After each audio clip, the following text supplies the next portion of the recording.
Joel Nichols. We're in my studio. I was born in Birmingham, England. It gets more complicated there. I'm biracial, so my mum's from the UK, and her family come from varying places in Europe, like Scotland and England. And my dad's family come from Jamaica, through way of Panama. Gosh, it's been a while now. We're 16 years. Yeah. My mum did a bit, but more into the traditionally high art mediums. But my grandpa was a professional wood turner for quite a while. So he taught me everything I know about woodwork.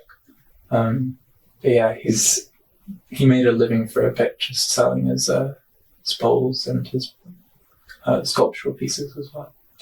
I feel like it all impacts like my art practice in general, because it's like where I've come from. So whether it's through themes within work or concepts, or just shape of pots I've seen growing up, I'd definitely say it's affected my woodworking a lot more, because the pieces that I've made are all ones that have been traditionally taught to me by my granddad. I feel like the links to the history of the craft have been less through my own history and more through my instruction. So for instance, I was instructed for the majority of my wheel throwing by Grace Han, who's a traditional Korean ceramicist. So a lot of the influence that I've had in my work has come directly from her through just process. For example, the bigger pieces that I make using ongi methods of creation, which is a traditional Korean like fermentation jar, which I had the privilege of going to Medalta to learn as a technician from Grace. So I think I try and approach my craft like with deep respect, because I'm aware of how much of a influence I have on some of my shapes of my pieces and the processes. So I try and be as respectful as possible, like acknowledge the influences, but also try and bring myself into the work as well. I don't know. I think for ceramics at least, it's partially just a love for the craft itself. I really enjoy it. But I also really enjoy the functional aspect of ceramics, like having a drink with a friend or meals that use ceramics. Like, there's something really special about that like time that you've spent together. And I think food and drink is like something that really brings people together, at least in my culture it is. So like the materials and the tools. Yeah. As far as the clay goes, unfortunately I'm not harvesting my own yet. It's something I'd like to do eventually, but right now it's just from Sounding Stone. They get most of my money. I should be getting major discounts there by now. As far as the tools go, they're either purchased, handed down, or I've made some of them myself using like woodwork. Nice.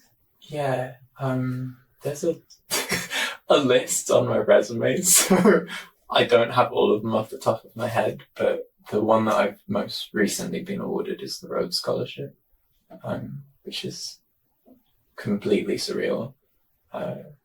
Yeah, and that was through the University of Manitoba, but it's going to be for the University of Oxford in the UK. Got the Gisher Lesion Memorial Scholarship, the University of Manitoba Student Union Scholarship twice, the University of Manitoba School of Art Scholarship twice, the Tanya Thai Asper Memorial Prize, the People's Choice Award at the BFA Graduate Exhibition. Yeah. There's, oh gosh, nope, there was more.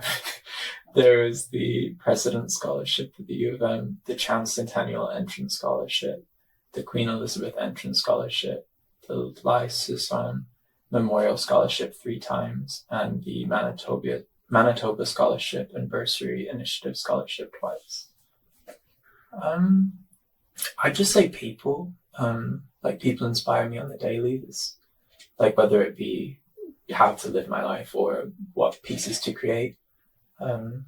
Like I said earlier, like the functionality of my pieces, like the fact that they're going to be used by people, means that I'm always thinking about either like who's going to be using my pieces or how they're going to be used, or like who inspires me in the world just in general. That's in like both my painting practice and my ceramics practice and woodworking.